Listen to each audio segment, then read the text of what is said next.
Personne n'est comme Jésus-Christ, Fils de Dieu qui est venu pour nous sauver de nos péchés. Et voici, il revient bientôt.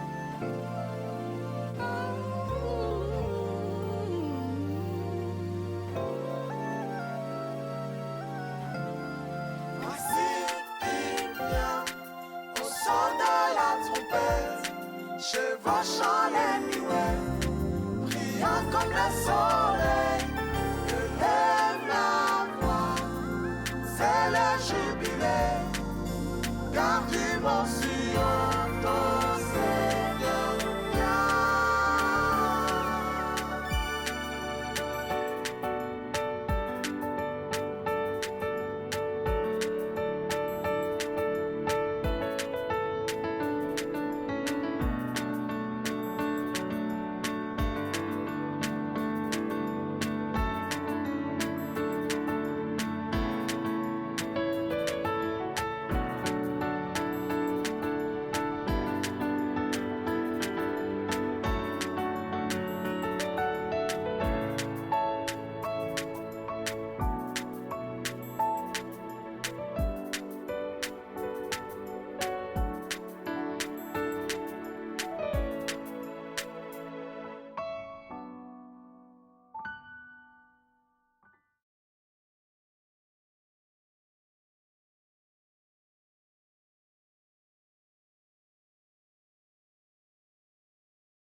Bene data bavandimwe tugarutse kuri cya cyigisho cyacu cy'igitabo cya Malaki.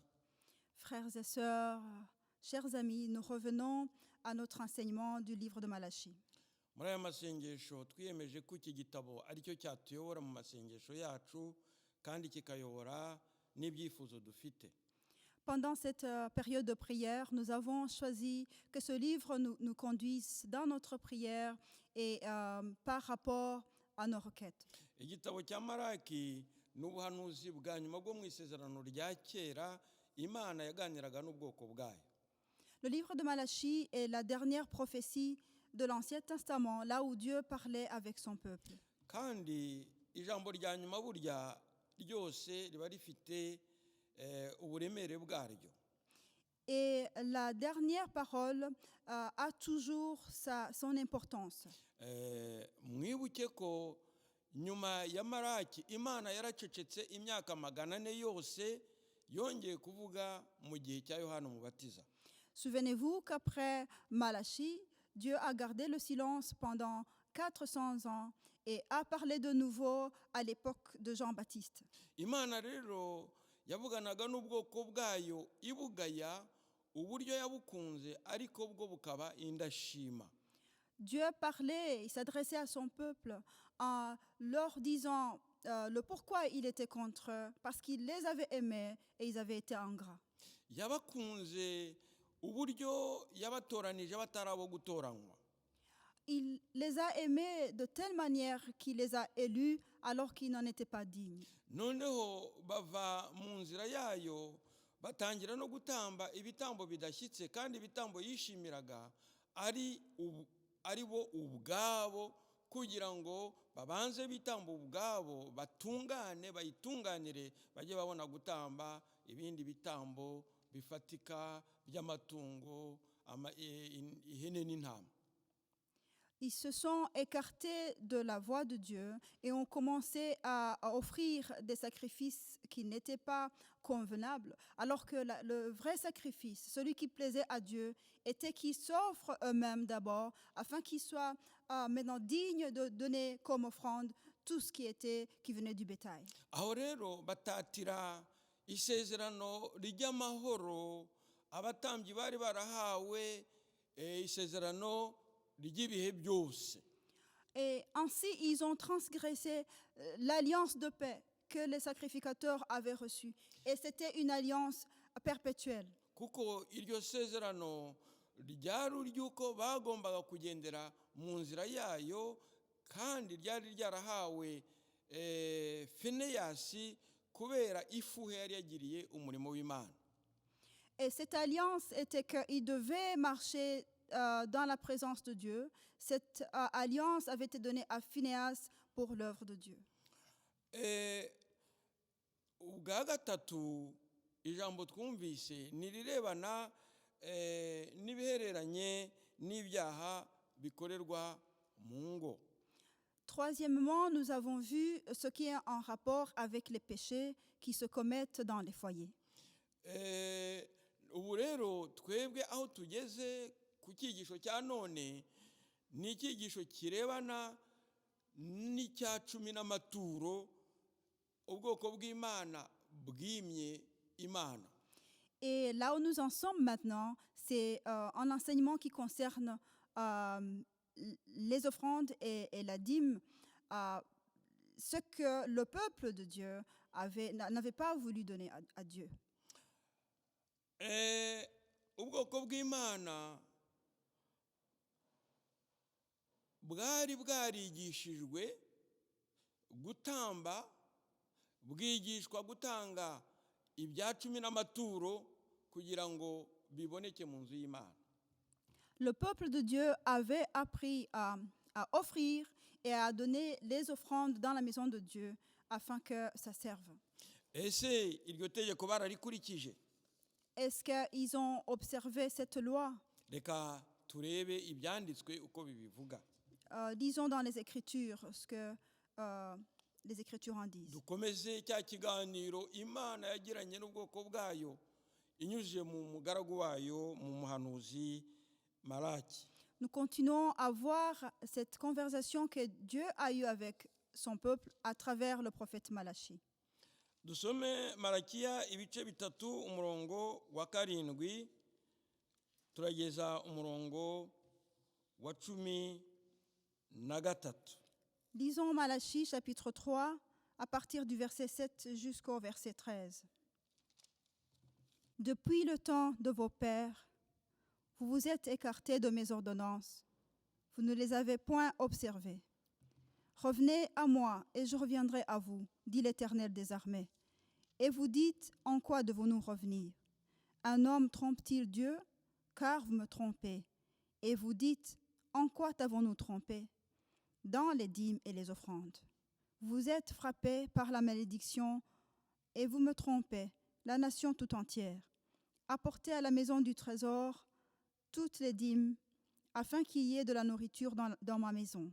Mettez-moi de la sorte à l'épreuve, dit l'Éternel des armées. Et vous verrez si je n'ouvre pas pour vous les écluses des cieux, si je ne répands pas sur vous la bénédiction en abondance. Pour vous, je menacerai celui qui dévore, et il ne vous détruira pas les fruits de la terre, et la vigne ne sera pas stérile dans vos campagnes, dit l'Éternel des armées. Toutes les nations vous diront heureux, car vous serez un pays de délices, dit l'Éternel des armées. Aya magambo tumaze gusoma ni amagambo akomeye cyane. Ces paroles que nous venons de lire sont des paroles très importantes. Turasangamo ikiganiro gikaze Uwiteka yagiranye n'ubwoko bwe. Nous y trouvons un dialogue très intense que Dieu a eu avec son peuple. uwiteka abibutsa ko kuva mu gihe cy'abasekuruza bagenda bateshuka nubwo imana yagiye bihanganira ariko ibibutsa ko bagiye bateshuka nubwo yagiye ibakunda kandi ikabakorera ibyiza. Dieu leur rappelle que depuis le temps de leur père, ils se sont écartés de ses ordonnances et que lui, il a continué à les aimer et à leur faire du bien. icya mbere biyibagije ko yabatoranije batari babikwiye. La première chose, c'est qu'ils ont eu tendance à oublier ou se faire oublier que Dieu les a élus quand ils n'en étaient pas dignes. ibyo rero bituma bajya no mu bidakwiye ibyo batari bakwiriye gukora barabikora bagwa mu byaha. Et cela les a poussés à faire des choses qui ne sont pas convenables et des choses qu'ils n'auraient pas dû faire et sont tombés dans les péchés. ahangaha akababwira ati noneho rero nimungarukire nanjye nzabagarukira. Et c'est pour cela qu'ici il leur dit, revenez à moi et je reviendrai à vous. ngo nyamara murabaza muti tuzagaruka dute? cya gisubizo n'ikibazo n'ubundi kirimo ubwishongore, kirimo ikinyabupfura gike basubiza Imana. Et vous dites, en quoi t'avons-nous trompé? Il s'agit ici d'une question qui est remplie d'orgueil, qui est remplie de manque de respect vis-à-vis de Dieu. Uwiteka rero ahangaha yashaka kubibutsa ko noneho hari ibyo bamwimye kandi ari ibye. Et ici, l'Éternel voulait leur rappeler qu'il y a des choses sur lesquelles il l'avait trompé, alors que ces choses-là lui appartenaient. ati ese umuntu yakwima ibintu yakwima umuntu ibye atari ko mwebwe mwanyimye ibyanjye. Alors, ils ont demandé, est-ce qu'on peut priver de quelqu'un les choses qui lui appartiennent? Mais vous m'avez privé de ce qui m'appartenait. bati mbese twakwimye iki? Alors, ils demandaient, en quoi t'avons-nous trompé? ibyo bibazo byabo byose bigenda bigaragara ko bari barashayishije mu byaha bigeze aho bibuka bibagirwa n'ibyo bagombaga, iby'amategeko yabategekaga bagombaga gukorera Imana. Toutes ces questions montrent qu'ils étaient allés profondément dans le péché et ils avaient oublié les ordonnances et tout ce qu'ils devaient faire pour Dieu. ariko Uwiteka yo kabyara Mais l'Éternel, miséricordieux, arongera arabibutsa, il leur a rappelé, arongera arababwira ati mwanyimye imigabane ya kimwe mu icumi n'amaturo. il leur a rappelé qu'il avait privé des dîmes et des offrandes. ngo kandi byatumye muvumwa wa muvumo kuko ishyanga ryose uko ringana mwanyimye ibyanjye. Et il leur a dit, cela a fait que vous soyez frappés par la malédiction, car toute la nation entière m'a trompé. ubundi imigabane n'amaturo byamaraga iki? À quoi servaient les dîmes et les offrandes? imigabane ni kimwe mu icumi imigabane ya kimwe mu icumi n'amaturo yari ibereyeho kugira ngo ikomeze umurimo wo mu nzu y'Imana. Les dîmes et les offrandes servaient à continuer l'œuvre dans la maison de Dieu. kugira ngo inzu y'Imana ishobore kubungabungwa neza, afin que la maison de Dieu soit bien entretenue. ndetse iyo migabane ya kimwe mu icumi n'amaturo ni naho havagamo ibyatungaga abatambyi ndetse n'abahereza babo. Et c'est de ces dîmes et de ces offrandes que venaient ceux qui faisaient vivre les sacrificateurs et tous ceux qui travaillaient avec eux. ubwo ni ukuvuga rero niho havaga imishahara yabo. Cela veut dire que leur salaire provenait. abana wa kimwe mu icumi n'amaturo byo tubisoma mu itangiriro ibice 14 umurongo wa 17 kugeza 20, aho Aburahamu ubwo yavaga gutabara Loti yatanze icya 10 n'amaturo agiha umutambyi Melikisedeki. Et par rapport aux dîmes et offrandes, nous le voyons dans Genèse 14, là où ils ont été offertes à Melchisedec. Ahandi tubona ko mu Balewi ibice 33 ariho havugwa iby'amaturo ibyo icyacumi cyagombaga gutangwa. Et nous voyons que dans Lévitique chapitre 30 au verset 33, niho havugwa icyacumi cyagombaga gutangwa kandi icyo cyacumi ryari itegeko ku Muyisirayeli wese. et cette dîme était une ordonnance sur tout Israélite. Mu isezerano rishya tugenda tubona aho icyacumi kivugwa. Dans le Nouveau Testament, nous voyons où la dîme est mentionnée. Nko mu Bakorinto ba kabiri ibice 8:9, Comme dans 2 Corinthiens chapitre 8 au verset 9, hatugaragariza ko icyacumi cyari gishingiye ku kwitanga Yesu Kristo yatwitangiye. ces passages nous montrent que la dîme était basée sur le sacrifice que Jésus a donné pour nous. Ahandi bikatugaragariza ko icyo cyacumi cyagombaga gutangwa ku bushake uko umuntu abwirijwe n'umutima we bitewe n'urukundo akunda Kristo. Et ailleurs, dans d'autres passages, nous trouvons que chacun devait donner selon son cœur en se souvenant de l'amour que Jésus a pour lui. Ibyo nabyo twabisoma mu Bakorinto ba kabiri ibice 8:8. Et nous pouvons le lire dans 2 Corinthiens chapitre 8 au verset 8. No mu Bakorinto ba kabiri ibice 9:7. Et dans 2 Corinthiens chapitre 9 au verset 7. Ahandi mu isezerano rishya nyine bitugaragariza ko umuntu utanga icyacumi n'amaturo ari uko aba yizera Imana ye.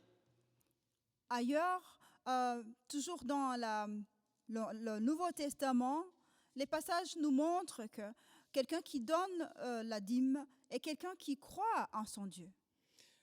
Kuko umuntu atanga nanone ko umuntu atanga akurikije ubushobozi bwe. Parce que chacun donne selon ce qu'il peut donner.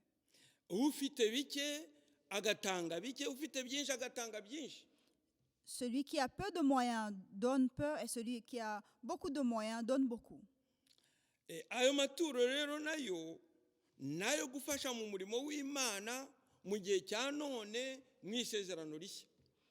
Ces offrandes sont pour le soutien de l'œuvre de Dieu maintenant et dans le Nouveau Testament. Abakora umurimo w'Imana ayo maturo niyo ababeshaho n'ibyo byacumi, ndetse hari naho bahemba abakozi ayo ngayo niyo bakoramo akabahemba akababeshaho. Ces dîmes et offrandes servent de survie, subvient aux besoins de ceux qui servent le Seigneur, et aussi quand il s'agit d'attribuer un salaire aux ouvriers.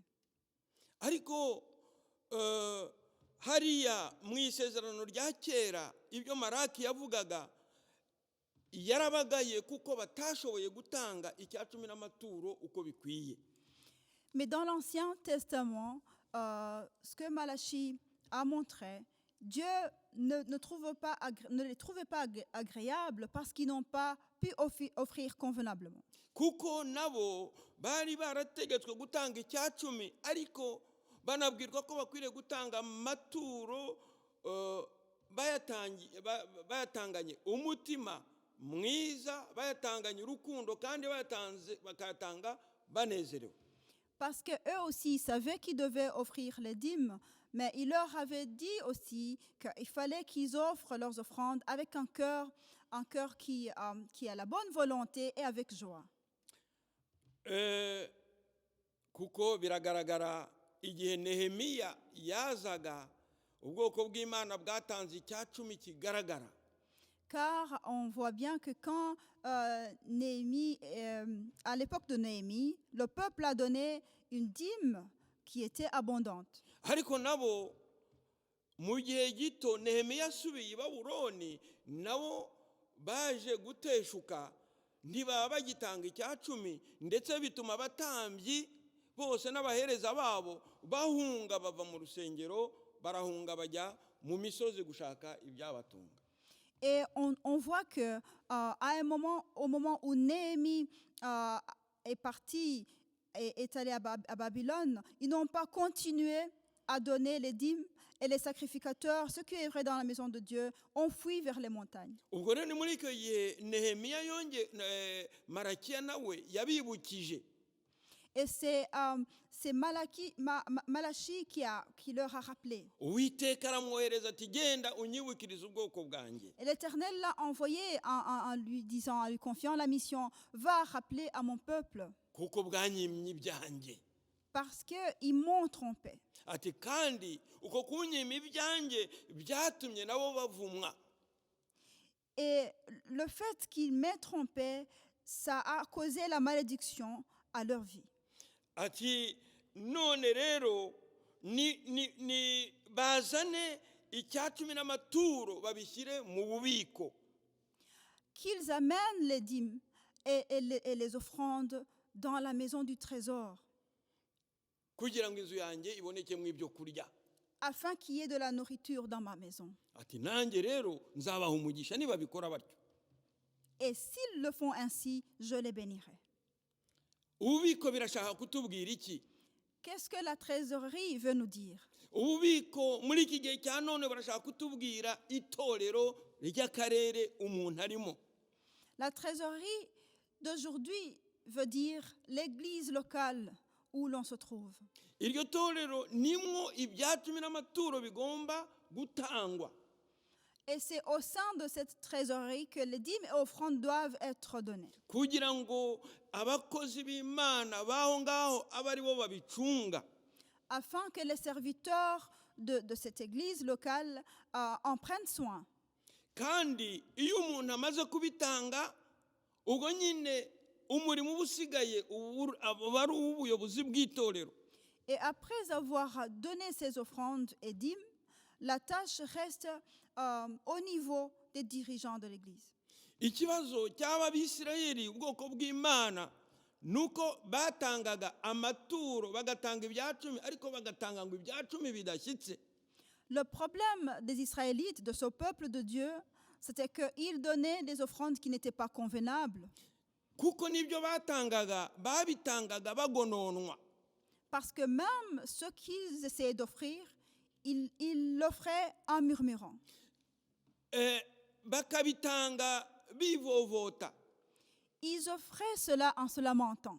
bakabitanga nk'abatabishaka rwose kandi uburyo bugaragara. Ils l'offraient à contre-cœur et de manière très visible. Ndetse bakumva banabikurikirana kugira ngo bajye kubikurayo cyangwa se nabo babijere uko bashaka. Et ils avaient même ce besoin de poursuivre ce qu'ils avaient donné pour pouvoir le retirer ou les utiliser comme ils le voulaient. Nicyo cyatumye avuga ati mwebwe nimungerageze noneho. C'est pour cela qu'il leur a dit, mettez-moi à l'épreuve Noneho mumpe imigabane ya kimwe mu icumi ishyitse. et donnez-moi les dîmes qui sont convenables. Ngo inzu mubishyire mu bubiko bwanjye. Et apportez cela à la maison du trésor. Ngo ngaho nimubingeragereshe Et prouve-moi avec cela. murebe ko ntabasukaho imigisha mukabura aho muyikwiza. Et vous verrez si je ne répands pas sur vous la bénédiction en abondance. Ibishyitse L'offrande qui est convenable, qui est entière, ni isoko y'imigisha ku bwoko bw'Imana. c'est la source de bénédiction sur le peuple de Dieu. Icya mbere bagombaga kubanza kwitamba ubwabo nk'uko twabibonye mu gihe cyashize. Premièrement, ils devraient s'offrir eux-mêmes comme nous l'avons vu auparavant. Ubu rero tugeze aho iyo bamaze kwitamba ubwabo bagombye gutamba n'ibitambo bishyitse. Maintenant, nous arrivons à un point où, après s'être offerts eux-mêmes, ils doivent maintenant offrir des offrandes qui conviennent. Aha ngaha bikaba bidashobora kutubwira iki mu gihe cya none? Et qu'est-ce que ceci vient nous dire aujourd'hui? Amaturo n'icyacumi bitangwa n'abamaze gukizwa. Les offrandes et dîmes sont offertes par des personnes qui sont déjà sauvées. Nibo tugomba gusaba icyacumi. C'est d'où doit venir la dîme. Kuko iyo tubisabye abatizera twaba tugiye kubizeza ko ibintu biruta ubugingo. Parce que si nous le demandons à ceux qui ne sont pas sauvés, c'est comme pour leur dire que les choses sont plus précieuses que la vie éternelle. Ariko siko biri. Mais ce n'est pas ainsi. Abantu bagomba kubanza bakitamba ubwa mbere. Les gens doivent d'abord s'offrir eux-mêmes.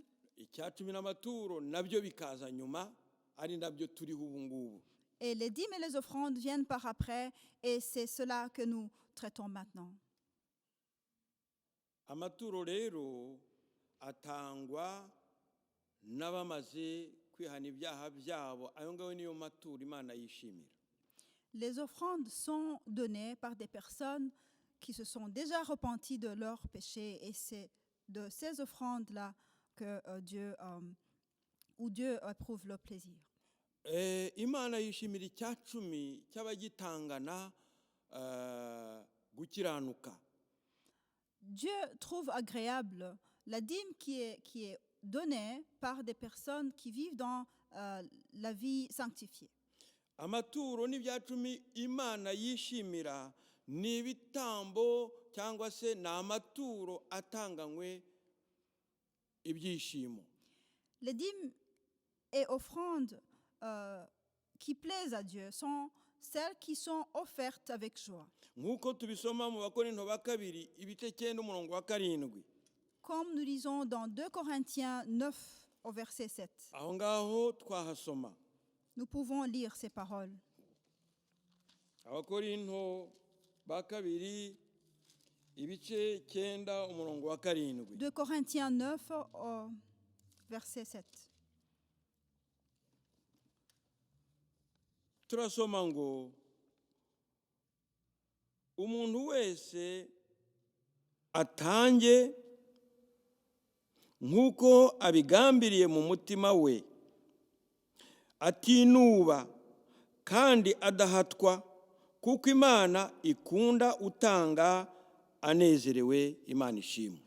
Que chacun donne comme il a résolu en son cœur, sans tristesse ni contrainte, car Dieu aime celui qui donne avec joie.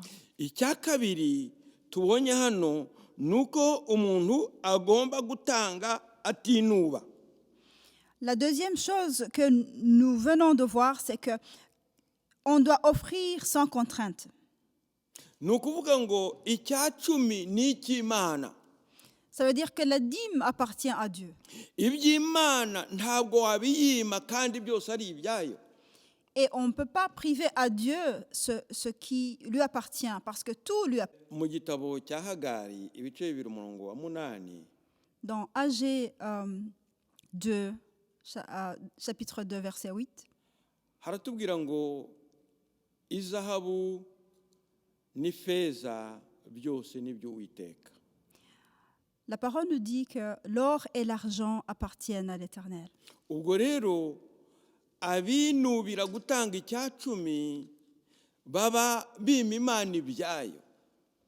Ça veut dire que ceux qui donnent les dîmes avec contrainte, ils privent à Dieu ce qui lui appartient. Nukuvuga ngo ari jye ari byo ntunze byose nibyo Uwiteka. Ça veut dire que ce soit moi, tout ce que j'ai appartient à l'Éternel. None kuki nibwira ko nakwima Imana ibyayo? Alors pourquoi est-ce que je me dis que je peux priver à Dieu ce qui lui appartient? Uko nuguhemuka bikomeye.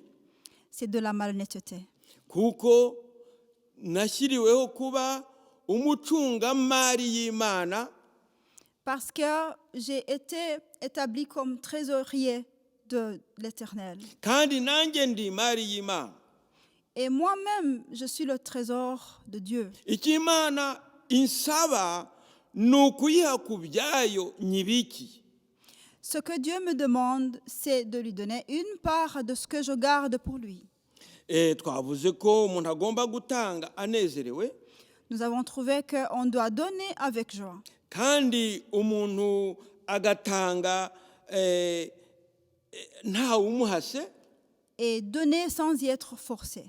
ndetse ayo maturo ni ugutanga amaturo ya buri gihe, ntabwo ari ugutanga ngo noneho ngo uzahagarare. Et ce sont des offrandes qui doivent être données continuellement, qu'on ne doit pas donner, s'arrêter à un moment donné. kandi ikindi ni ugutanga amaturo twitamba ubwacu cyangwa se twisakirifiya, niko umuntu yabyita. Et ça veut dire qu'autrement, on doit se donner soi-même. Nicyo gituma rero umuntu adakwiriye kwinuba. C'est pour cela qu'on ne doit pas y sentir une contrainte quelconque. Iyo tuvuga ngo umuntu agomba kwitamba ubwe, amaturo yacu akwiriye kuba nk'aho twitambye ubwacu.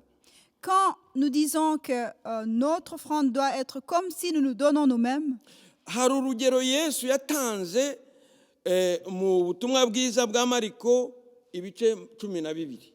il y a un bon exemple qui a été donné dans Marc 12.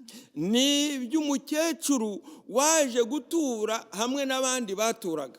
C'est une vieille dame qui est venue offrir quand les autres offraient aussi. Uwo mukecuru yari umupfakazi. Elle était veuve. Noneho abandi baraza batura amaturo, bakajya baza bayagaragaza bayerekana. Et les autres sont venus en montrant leurs offrandes.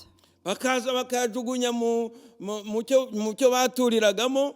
Ils venaient, ils jetaient leurs offrandes dans la corbeille. Yesu yari yicaye aho ngaho abareba. Jésus était assis là et les regardait. Ariko bamaze gutura, Mais après avoir offert, ngo arababwira ati nubwo abandi batuye menshi, uyu nguyu we arabarushije. il leur a dit, même si les autres ont offert beaucoup, celle-ci a offert beaucoup plus qu'eux. Kubera iki? Kuko yatuye amasenge abiri, Parce qu'elle a offert 2 cents. kandi ayo masenge niyo yonyine yari afite.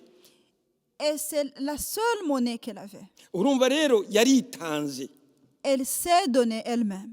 Ariko uwo nguwo niwe Yesu yashimye kuruta bariya baje bagaragaza inote, bagaragaza ibikoroti binini cyane, ariko uwo nguwo bari washima.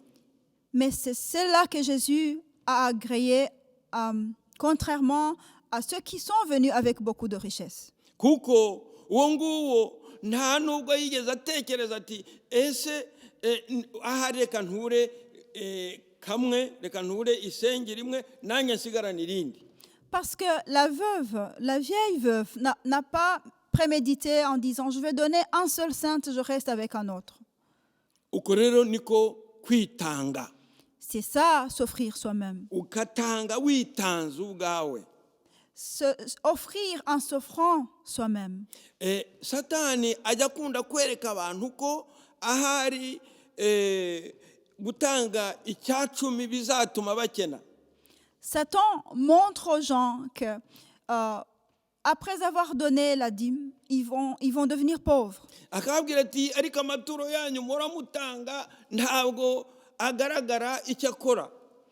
Il les raisonne en leur disant, mais ces offrandes que vous donnez à chaque fois, à quoi est-ce que ça sert? Abandi hari ababaza batese koko gutanga icyacumi ni ngombwa. Et d'autres demandent, est-ce réellement obligatoire de donner la dîme? Icyacumi ni ngombwa kuko tubona Bibiliya yose yuzuyemo uko abantu bagiye batanga icyacumi. C'est obligatoire parce que quand nous lisons dans toute la Bible, nous trouvons des exemples qui montrent comment les gens ont fait leur dîme. Ndetse n'amaturo yandi nayo turayabona ko ngo igihe bubakaga ihema ry'Imana bagombye gutura amaturo y'ubushake. Même d'autres offrandes, nous les voyons là où, pour bâtir la maison de Dieu, les gens ont dû offrir des offrandes qui venaient de leur propre volonté. Kandi iyo umaze kuyashyira mu bubiko bw'Imana, Et une fois que tu as déjà mis ces offrandes dans la trésorerie, ntabwo aba akiri ayawe. ça ne t'appartient plus. Ntabwo aba akiri wowe ugomba kuyagenga. Ce n'est plus toi qui les contrôles. Abatambyi nibo bayagenga. Ce sont les sacrificateurs qui s'en chargent. Hari ubwo ujya kumva ngo ariko ngo dutanga amaturo yacu. Des fois, les gens disent, nous donnons nos propres offrandes. Dukwiriye kubona iki, dukwiriye kubona iki, dukwiriye kubona iki kuko ni amaturo yacu.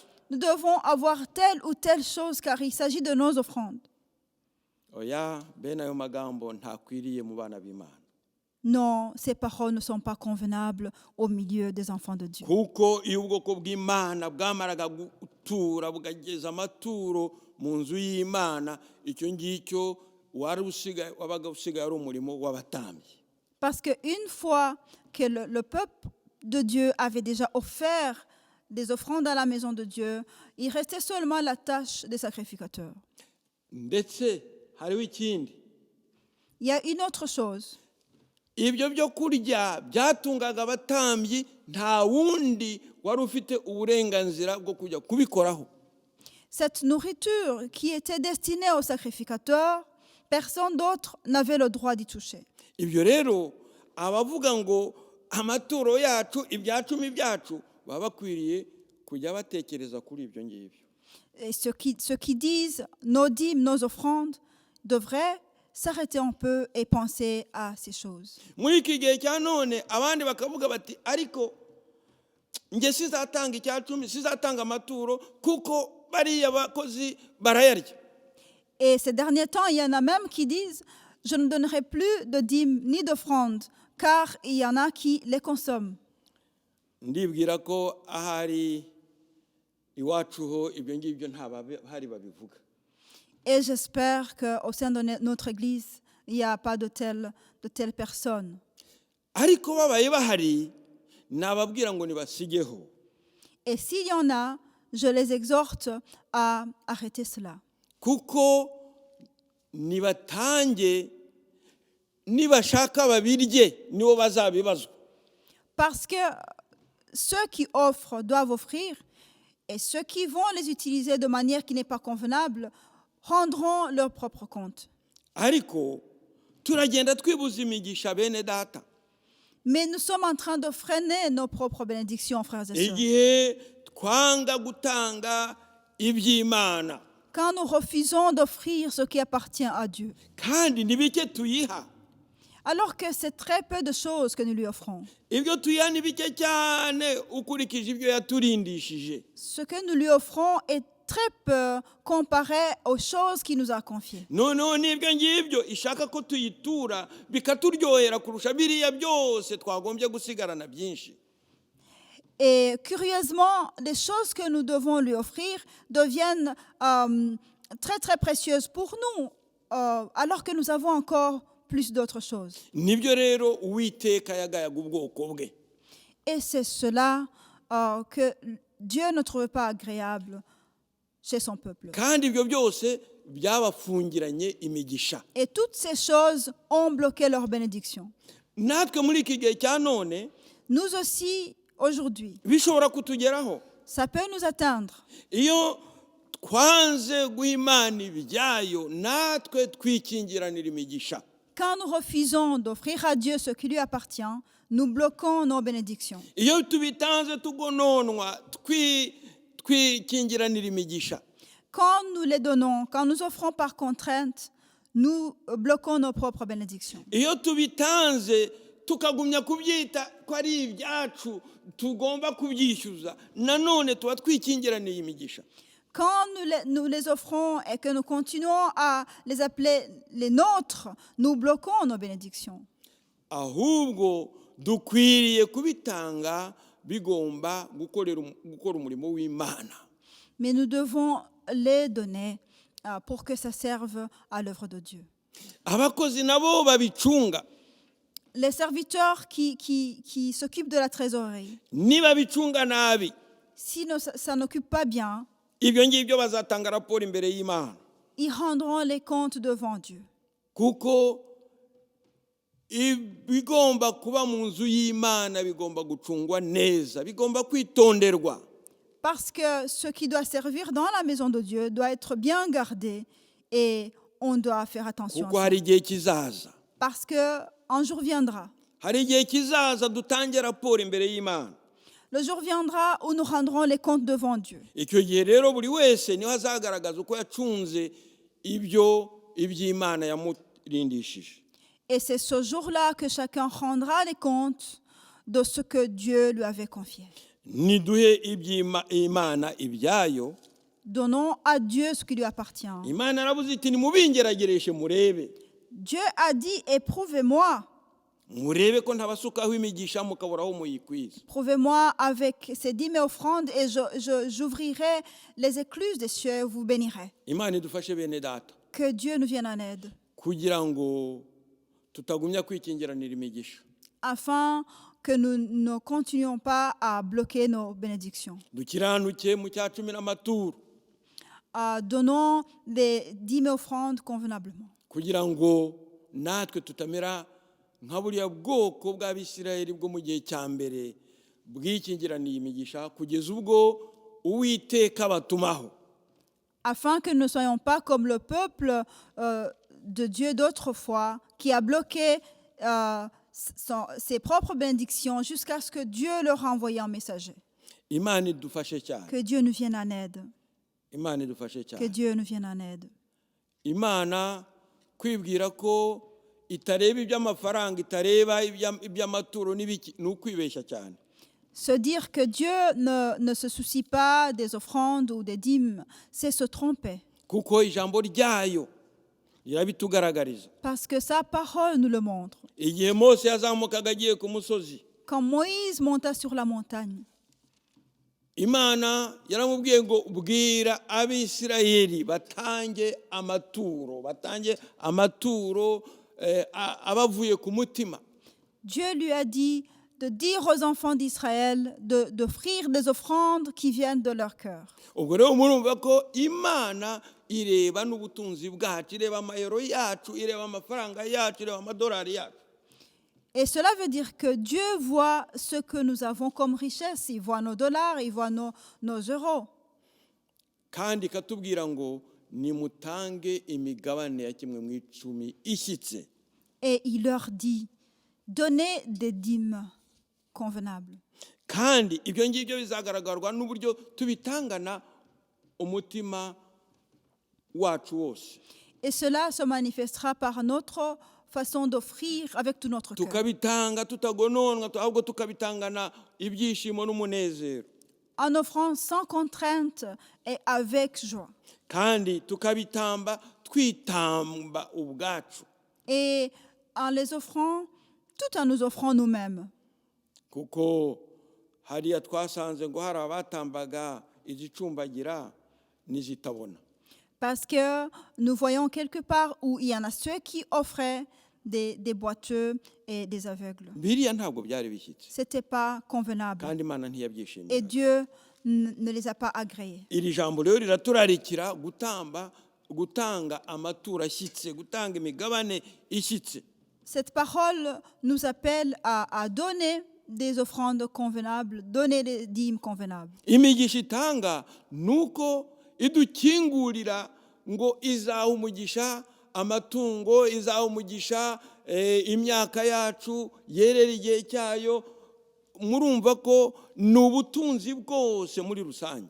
Le résultat sera qu'il bénira notre bétail, il bénira nos champs, il nous bénira sur le plan général. Imana iduhe umugisha Que Dieu nous bénisse, kugira ngo iryo jambo turyumve afin que nous puissions comprendre cette kandi parole ribe iryacu. et qu'elle soit notre. Noneho ubusa Abisirayeli bari kubwirwa, Et aujourd'hui, la parole ne s'adresse pas aux Israélites, ahubwo hari kubwirwa ubwoko bw'Imana bwo mu gihe cya none. mais cette parole s'adresse au peuple de Dieu d'aujourd'hui, abakirisitu ba none les chrétiens d'aujourd'hui. ubu ngubu twebwe turi gusenga none bo muri sepu n'abandi bazakurikira izi nyigisho birabareba. Nous qui prions aujourd'hui à la CEP et ceux qui suivront ces enseignements plus tard, cet enseignement les concerne. Imana iduhe umugisha. Que Dieu nous bénisse. Ahari waba warageragejwe ugaha Imana ibituzuye ibidashyitse. Peut-être as-tu été tenté et tu as donné à Dieu ce qui n'était pas agréable. Cyangwa se ukaba waratanze winuba. Ou bien aurais-tu offert, donné avec contrainte. Ihane uhindukire Repens-toi et reviens. kuko ijambo ryatubwiye ngo nimungarukira nanjye nzabagarukira. Car la parole nous a dit, si vous revenez à moi, je reviendrai à vous. Dusenga Imana. Prions le Seigneur. Mana turagushimye tuguhaye ikuzo. Seigneur, nous te remercions, nous t'exaltons. Tugushimiye ijambo ryawe, tugushimiye imiburo yawe. Nous te remercions pour ta parole et pour tes avertissements. Mana udushoboze rwose kumvira imiburo yawe kandi duhindukire rwose aho twaba twarateshutse. Rends-nous capables, Seigneur, d'obéir à tes avertissements et pardonne-nous là où nous avons failli. Ababa baratanze ibidashyitse mwami w'abami mubumvira ijambo ubababarire.